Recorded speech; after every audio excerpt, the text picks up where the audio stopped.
So where's the edge?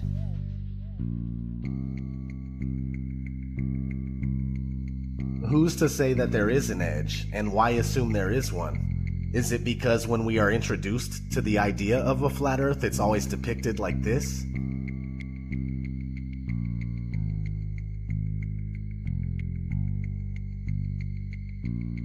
In the currently most accepted model, Antarctica is not a continent, but a 360-degree landmass made up of ice that holds the oceans within. When we look at a Gleason's map from 1892 that states at the top that it's scientifically and practically correct, as is.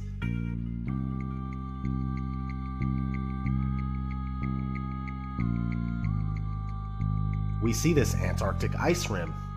The Gleason's map is basically an azimuthal equidistant projection, which can be traced back to the year 1000.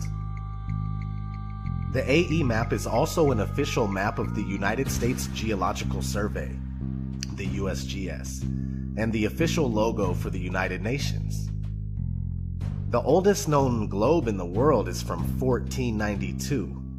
This is something you need to keep in mind because many people argue that the azimuthal equidistant map is just a flattened out version of the globe, when in fact the globe is just a rounded version of this true world flat map. If the flat map came first and it has the ability to convert into a globe without any problems whatsoever, then that should tell you a little bit about how this globe deception was achieved. Now, back to if there is an edge or not. There is no proof that there is an edge past the Antarctic ice wall, but it is speculated by many that perhaps the plane that we live on is either extremely expansive or it's possibly endless. In these two scenarios, it would be logically assumed that more land is being hidden from the general public.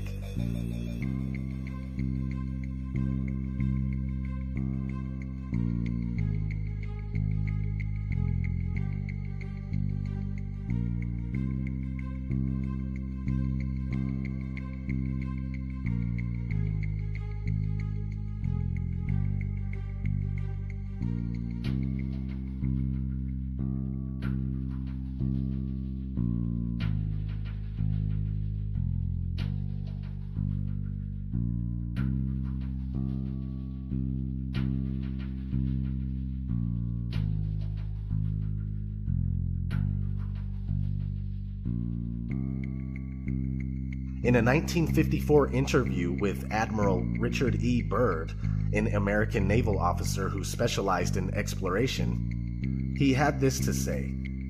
But strangely enough, there is left in the world today an area as big as the United States that's never been seen by a human being. And that's beyond the pole, on the other side of the South Pole, from Middle America.